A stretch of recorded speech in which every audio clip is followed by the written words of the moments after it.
Making a bridge out of reinforced plastic? Think of it. It's light, it's durable, cost-saving, and you can learn all about this online. Fiber-reinforced polymers, or FRPs, are making a breakthrough in architecture and structural engineering. They're increasingly being used to save time and money and enable innovative designs. This hybrid steel truss FRP composite deck bridge was built over one of the busiest highways in the Netherlands. It's 3 times lighter than its 1,200-ton concrete alternative. Because of the lightness of the material, the entire deck could be pre-assembled.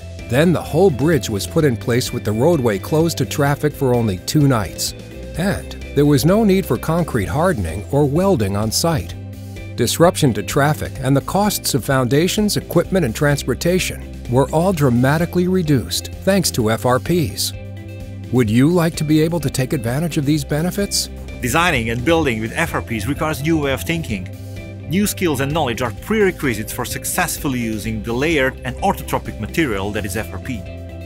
TU Delft is one of the world's leading institutes where new computational methods and innovative technology for FRPs are developed in close collaboration with industry.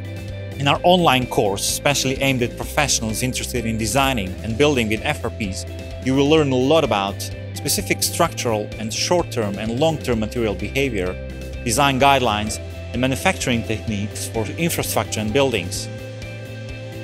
You will have 24/7 access to course content, which includes video lectures from industry experts, an array of online material, and a calculation tool that can help you formulate project details.